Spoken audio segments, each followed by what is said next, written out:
तो आज तुम लोगों को क्या करना है, भौतिकी पढ़ना है। और भौतिकी में हम लोग चैप्टर दूसरा है प्रकाश का अपवर्तन। तो प्रकाश के अपवर्तन में जितना चीज़ पीछे पढ़ाया हो इनको रिवीजन करते रहोगे।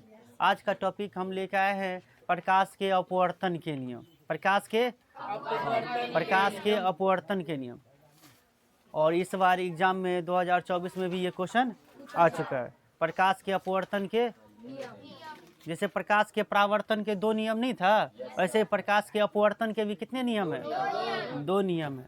तो इनको हम पहले चित्र के माध्यम से दोनों को तुलना करके हम बता रहे हैं, ठीक है। अब परावर्तन और अपवर्तन में क्या है, सेम ही नियम है, थोड़ी सी फर्क है कि इसमें टकरा कर लौट रहा था, इसमें टकरा के लौटेगा नहीं, यानी मुड़ करके गुजर जाएगा। अपनी दिशा से क्या होगा, मुड़ करके गुजर जाएगा। तो भौतिकी है ना, भौतिकी जब फिजिक्स लिख दे, फिजिक्स पढ़ना है।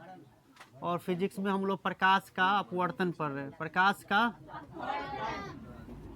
का अपवर्तन क्या कहते हैं अंग्रेजी में इसको? अपवर्तन को रेफ्रैक्शन ऑफ लाइट, रेफ्रैक्शन ऑफ लाइट। और रेफ्लेक्शन किसको कहते हैं? तो परावर्तन। तो आज का टॉपिक रहने वाला है बच्चों प्रकाश के अपवर्तन के नियम के अपवर्तन, है ना, के नियम। प्रकाश के अपवर्तन के क्या नियम है? और एग्जाम में सबसे अधिक बार अभी तक जितनी भी बात पढ़ाया हो, एगो विरल माध्यम सघन माध्यम वाला जो इम्पोर्टेंट था कि जब विरल से सघन में आएगा तो क्या होगा परिवर्तन? अभिलंब की ओर मुड़ जाएगा और सघन से विरल में जाएगा, अभिलंब से दूर हट जाएगा। और प्रकाश की चाल सब जो बताया, ये सब इम्पोर्टेंट क्वेश्चन है कि हवा में कितनी चाल होती है, कांच में कितनी होती है, पानी में कितनी होती है, ये याद रखना। समझो ये बहुत भी एक टॉपिक है। इस पूरे चैप्टर में हम यदि इस चैप्टर से सबसे अधिक बार कोई क्वेश्चन आया है तो यही प्रकाश के अपवर्तन के नियम को पूछा गया। या चित्र पूछेगा आयताकार स्लैब वाला, इसके बाद वाला हम लोग देखेंगे प्रिज्म में, देखेंगे कैसे अपवर्तन होता है। तो देखिए पहले हम लोग चित्र से समझते हैं किससे कहते हैं अपवर्तन क्या होता है। तो कई बार बना चुका हूँ ये फिगर। ये रहा क्या, मान लीजिए नीचे में एक कांच है, या पानी ले लेते हैं आज, पानी। और पानी कैसा माध्यम है? सघन है, इसमें प्रकाश की चाल कम होगी। और इधर ऊपर में क्या है? हवा, विरल है, यानी माध्यम 1 माध्यम 2। जैसे प्रकाश को इधर लाएंगे, अभिलंब बना ले, ये अभिलंब हो गया। प्रकाश ऐसे आएगा बच्चों, आएगा ना। ये कौन सी किरण है आने वाली किरण? आपतित किरण। इसको कैसे जाना चाहिए? सीधे, वो सीधे जाना चाहिए लेकिन अपनी दिशा से मुड़ जाता है और मुड़ करके गुजर जाता है। ये थोड़ा सा ऐसे हो जाता है, थोड़ी सी बदलाव हुआ कि नहीं इनके दिशा में? हाँ, तो ये किरण का क्या नाम? लेकिन परावर्तन में क्या देखे थे? परावर्तित किरण था, इसमें टकरा करके लौट गया था। इसमें ऐसा फिगर था, ये समतल दर्पण था, ऐसे आया था प्रकाश की किरण, तो ऐसे चला गया था कि नहीं? तो ये आपतित किरण है, यहाँ भी आपतित किरण है, लेकिन ये इसमें परावर्तन में परावर्तित किरण हो गया। क्यों हुआ भाई? अपवर्तन न हुआ क्या? अपवर्तन। मैं अपनी दिशा से मुड़ना यानी अपवर्तन कहते हैं, इसीलिए इनसे क्या हो, इनका नाम क्या हो गया? अपवर्तित किरण। तो इनको नाम इंडिकेट करना है, क्योंकि अभी हम नियम लिखेंगे ना तो इसमें ये सब नाम आएंगे। तो इसका नाम क्या है? आपतित किरण।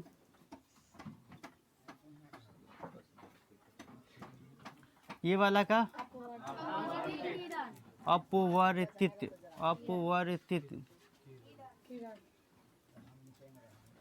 किरण। और ये बिंदु आपतन बिंदु है, और इसका क्या नाम? अभिलंब है। इनका नाम अभिलंब है। समझ में आ रहा है सभी को? अभिलंब, ये आपतन बिंदु है। और आपतित किरण अभिलंब के बीच एगो जो कोण बनता है, इस कोण को हम लोग आई कोण कहते हैं, यानी आपतन कोण कहते हैं। आपतन कोण कहते हैं। और परावर्तित अपवर्तित किरण और अभिलंब के बीच जो कोण बनेगा, अपवर्तन कोण। परावर्तन नहीं, परावर्तन में अपरावर्तन कोण। अरे फिर से आइए दे दिए रे। तो तुम लोग बोल कहाँ रहे हो? कहाँ बोल रहे थे? अच्छा ठीक है। तो ये हुआ जिस तरह से हम लोग प्रकाश के परावर्तन में चित्र पहले बनाए थे, तब इनके दोनों नियम लिखे थे कि नहीं? ऐसे चित्र ये रहा इनका, ठीक है। अब इसी में नियम है, नियम इसी में है, इसी के मदद से हम नियम को लिखेंगे, ठीक है। तो सबसे पहले क्वेश्चन आएगा ऑब्जेक्टिव में कि प्रकाश के अपवर्तन के कितने नियम हैं? तो याद रखना सभी आदमी कि प्रकाश के अपवर्तन के 2 नियम हैं। जैसे प्रकाश के परावर्तन के 2 नियम था ना, वैसे प्रकाश के अपवर्तन के भी कितने नियम हैं? हाँ, तो यहाँ पर लिख दोगे, कहेगा प्रकाश के अपवर्तन के नियम लिखे, तो प्रकाश के अपवर्तन के 2 नियम है। चित्र बोलेगा बनाने के लिए तो बनाना है, नहीं बोले सीधे कहे प्रकाश के नियम को लिखे, तो बस यहाँ से लिखेंगे प्रकाश के अपवर्तन के 2 नियम है। इसका उत्तर हो रहा है अब, प्रकाश के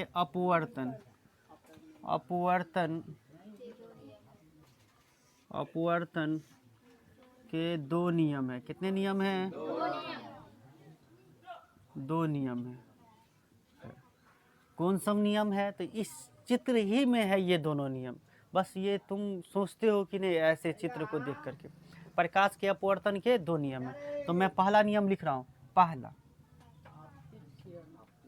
पहला नियम ध्यान दोगे, परावर्तन में जैसे हुआ था ना, वैसे ही पहला नियम यही है।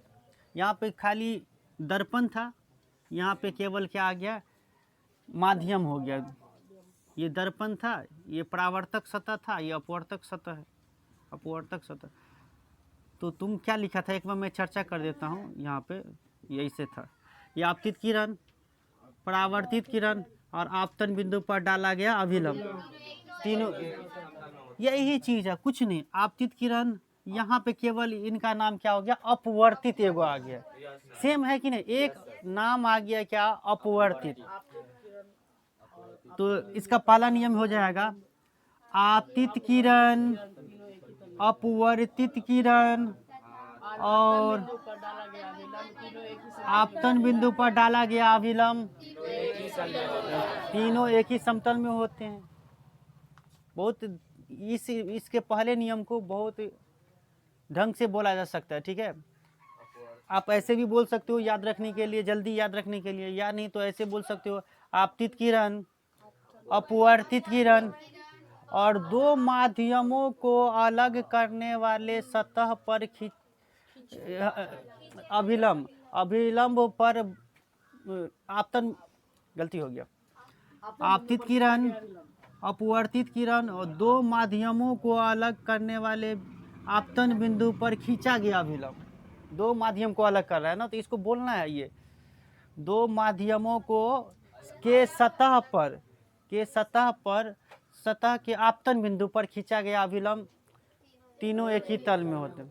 तो ये थोड़ा सा भारी हो रहा है, तो भारी हो रहा है तो तुम ऐसे लैंग्वेज में लिखोगे तो और बढ़िया रहेगा, लेकिन वैसे ही लिख सकता है जैसे, और तुम्हारी किताब में भी वैसे ही लिखा है, आपतित किरण, अपवर्तित किरण और आपतन बिंदु पर खींचा गया अभिलंब, तीनों की तरह। तुम्हें परावर्तन में जो याद किया वही चीज रहेगा, अपवर्तन में भी खाली परावर्तित की जगह पे क्या दे देना है? अपवर्तित। दिख रहा है चित्र में सब कुछ है। चित्र बनाने आना चाहिए, डायग्राम बनाने आना चाहिए।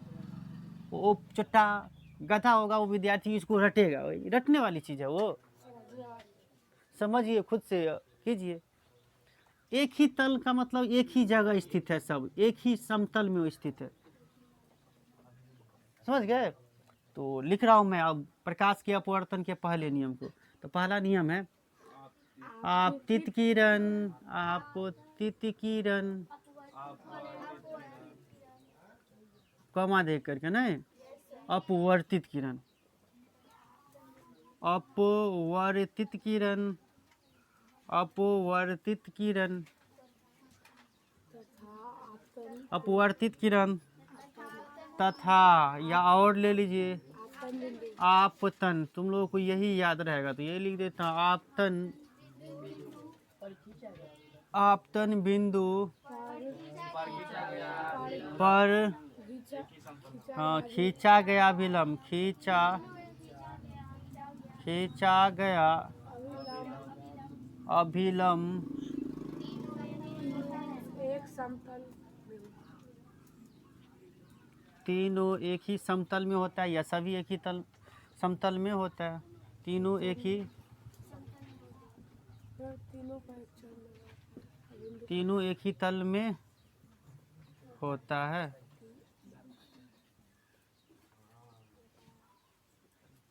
जी भाई, इसके दूसरे नियम के लिए जगह ही नहीं रहा, तल में होता है। क्या हुआ? नहीं, अभी पहले नियम को याद रखो। नहीं, आपतित किरण, अपवर्तित किरण तथा आपतन बिंदु पर खींचा गया विलंब तीनों एक ही तल में होता है, या समतल बोलोगे तो समतल दे दो, समतल में होता है। ठीक है, ठीक है, ये एक ही समतल पर है, समझा रहे हैं? चलो, ये रहा प्रकाश के अपवर्तन के पहला नियम। दूसरा नियम क्या है? तो दूसरा नियम को एक और नियम के नाम से जाना जाता है। तो इधर मैं दिख रहा हूँ? मैं नहीं दिख रहा हूँ। अच्छा ठीक है, ये बेकार लिख दिए, नहीं तो हो जाता। चलिए ठीक है, कोई बात नहीं, हम यहीं इसी में एडजस्ट कर देते हैं। दूसरा नियम यहाँ पे लिख देता हूँ। दूसरा नियम यहाँ दिख रहा है, तो ध्यान दो। दूसरा नियम क्या है? दूसरा नियम है, तो कौन से संबंधित है? याद करो ना, परावर्तन में क्या हुआ? दो कौन से संबंधित था कि नहीं? याद है? आपतन कोण, परावर्तन कोण के परावर्तन नहीं होता है।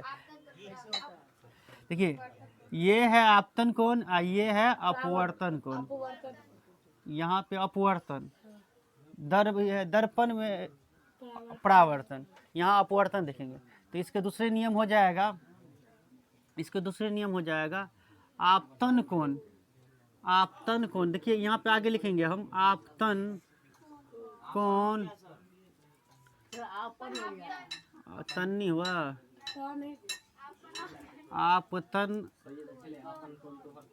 आपतन कोण की जिया। अरे ये क्या गया जिया? आपतन कोण की जिया, इसको जिया पढ़ेंगे, आपतन कोण की जिया। हाँ, जिया को सैन कहते हैं, सैन को हिंदी में जिया कहते हैं, कोस जिया को कोस कहते हैं। हाँ, आपतन कोण की जिया और अपवर्तन कोण की जिया, अपवर्तन कोण की जिया का अनुपात आपतन कोण की जिया और अपवर्तन कोण की जिया का अनुपात एक स्थिरांक होता है या नियतांक होता है? स्थिरांक होता है, हो गया। यही इसके दूसरे नियम है, यही इनके दूसरे नियम है। आपतन कोण की जिया और अपवर्तन कोण की जिया का अनुपात एक स्थिरांक होता है। स्थिरांक या नियतांक, अंग्रेजी में इसको कहते हैं कोस्टेंट होता है। यानी कोण आई और कोण आर का एक अनुपात निकाले। हाँ, कोस्टेंट मतलब हुआ कि इन कोई भी कोण रखेंगे, उसका ऊपर में अगर 30 डिग्री लिया, नीचे में भी 30 डिग्री लेंगे, तो इन दोनों का अनुपात एक ही आएगा, कोस्टेंट आएगा। हाँ, वेरी गुड। कोष्टेंट कहते हैं स्थिरांक का अर्थ, कोष्टेंट। इसको आप हिंदी में नियतांक भी कहते हैं। अब इसको गणितीय रूप में कैसे लिखेंगे? देखिए, ये बात अपतन कोण की जिया और अपवर्तन कोण की जिया का अनुपात एक स्थिरांक होता है। ये एक वैज्ञानिक थे जिनका नाम था स्नेल। स्नेल नामक वैज्ञानिक ने बताया। स्नेल नामक एक वैज्ञानिक ने इस दूसरे नियम को जानकारी दिया। इसीलिए अपवर्तन के, ये दूसरा नियम है। इसीलिए प्रकाश के अपवर्तन के दूसरे नियम को स्नेल का नियम भी कहते हैं। अपतन कोण की जिया और अपवर्तन कोण की जिया का अनुपात एक स्थिरांक होता है, जिसे स्नेल कैसे लिखेंगे मालूम है? ऐसे अंग्रेजी में ऐसे लिखते हैं, स्नेल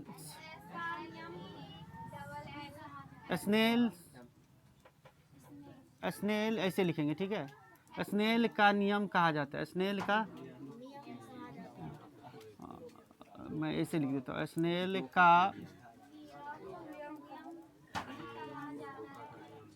का नियम, या अंग्रेजी में क्या कहेंगे, स्नेल्स लॉ कहा जाता है। स्नेल का नियम कहा, ये रहा, समझ गया?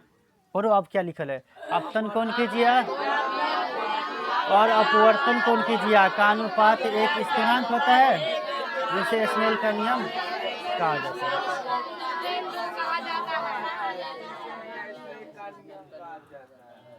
पढ़ लिया? कुछ समझ में आया? क्यों इस नियम को स्नेल का नियम कहा गया? क्योंकि ये नियम स्नेल ने बताया था। आप समझिए, ये स्नेल का नियम है। क्वेश्चन आएगा कि स्नेल का नियम किसे कहा जाता है? अपवर्तन के कौन से नियम को, दूसरा नियम को क्या कहा जाता है? स्नेल का नियम कहा जाता है। अब इसको गणितीय रूप में कैसे लिखेंगे? ये दूसरे नियम को गणितीय रूप में किसे लिखा जाता है? देखिए, गणितीय रूप में लिखेंगे कैसे, ध्यान देंगे सही बच्चे।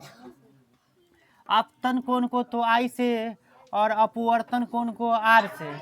और जिया का मतलब होता है साइन, हिंदी में कहते हैं साइन।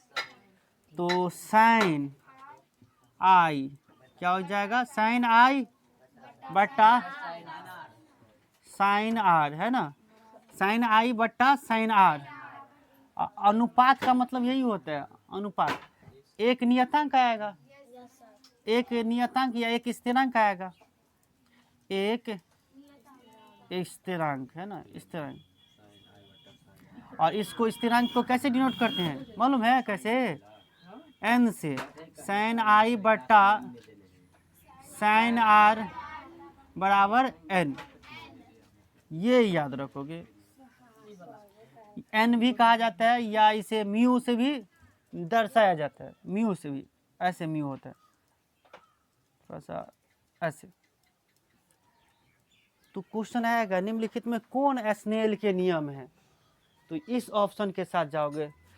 ये पूरी बात जो इतनी हिंदी में लिखी हुई है कि अपतन कोण की जिया और अपवर्तन कोण की जिया का अनुपात एक स्थिरांक होता है, बस इतनी ही चीज बता रहा है। ये यहाँ तक बता दिया। ये देखिए, तुम्हें अगर ये चीज नहीं याद है, नहीं लिखा आता है, तो तुम पहला नियम लिखने के बाद दूसरा नियम लिख दोगे कि साइन आई बट्टा साइन आर बराबर एक स्थिरांक, तो हो गया इनका दूसरा नियम। हाँ, कोई भी लिख सकते हैं। इसी का गणितीय रूप है, यानी गणित में इस गणितीय ढंग से, सिंबॉलिक ढंग से ऐसे दर्शाते हैं। साइन आई बट्टा साइन आर बराबर क्या? एक नियत है, एक स्थिरांक। एक स्थिरांक को हम एन से डिनोट करते हैं। किससे? तो ये हो गया प्रकाश के अपवर्तन के नियम। एग्जाम में सबसे बेसी, सबसे ज़्यादा बार यही क्वेश्चन आएगा। तो हम यहाँ पे एग्ज़ाम के व्यू से, जितने भी एग्ज़ाम स्कूल स्तर पे हो या कोचिंग में हो या आपके बोर्ड एग्ज़ाम में हो, सब के लिए ये क्वेश्चन इम्पोर्टेंट रहा। आवश्यकता नहीं है फिगर बनाने के, आप केवल पूछेगा प्रकाश के अपवर्तन के नियम को लिखे, तो आप लिखिए प्रकाश के अपवर्तन के दो नियम है। पहला नियम यहाँ से यहाँ लिख दीजिए, दूसरा नियम ये दर्शा दीजिएगा तो और अच्छा है। कि भाई वो कहेगा भाई विद्यार्थी को ये भी पता है कि आपतन कोण की जिया का मतलब हुआ साइन आर, समझ गए। आपतन कोण की जिया का मतलब क्या, साइन। आपतन कोण को आई से और जिया को अरे साइन कहते हैं, साइन कहते हैं, तो साइन आई। और अपवर्तन कोण को आर से और जिया को साइन। ये बात तो एक स्थिरांक होता है तो स्थिरांक दे दिए, और इस स्थिरांक का सिंबल होता है, तो इसीलिए हमने क्या कर दिया, साइन आई बट्टा साइन आर बराबर एन, एन दे दिया, या म्यू दिया रहेगा, इसको म्यू कहेंगे। हाँ म्यू, ऐसे म्यू, म्यू कहेंगे, म्यू ऐसे। तो तुम लोग क्या करो, उतार लो तो ठीक है, ये तो कॉपी में उतार ही लेंगे, लेकिन आप लोगों को ये आसान हुआ कि नहीं प्रकाश के अपवर्तन के नियम। तो फिर से बोलेंगे, प्रकाश के अपवर्तन के कितने नियम है, 2 नियम है। ये चित्र समझ लेंगे तो इस चित्र ही से हम ये सारी बातें लिखे। चलिए एक बार मेरे साथ बोलिए, पहला नियम,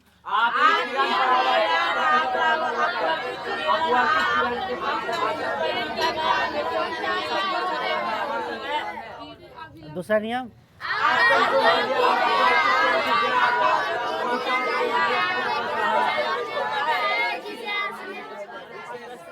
जिसे स्नेल का नियम कहा जाता है। और दूसरे नियम को गणितीय ढंग से कैसे लिखेंगे, साइन आई बट्टा साइन आर बराबर एन, साइन आई बट्टा साइन आर बराबर एन, ठीक है। कोस्टेंट कहते हैं, एक कोस्टेंट आएगा, यानी यहाँ पे साइन आई, साइन यहाँ पे आई कोई डिग्री में माप होगा बच्चों, क्या होगा, डिग्री में, और साइन वही अगर आर का मान लेंगे कुछ डिग्री में, तो इनका मान निकालेंगे ना, एक कोस्टेंट वैल्यू आएगा। क्या आएगा, एक कोस्टेंट वैल्यू आएगा। तो अब तुम लोग, किसी को डाउट है इसमें, प्रकाश के अपवर्तन के नियम समझ गए।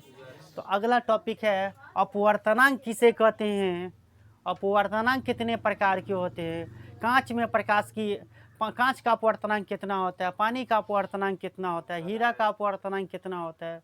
तो ये सब, सबसे ज़्यादा अपवर्तनांक किसका होता है, तो ये सब हम पढ़ेंगे।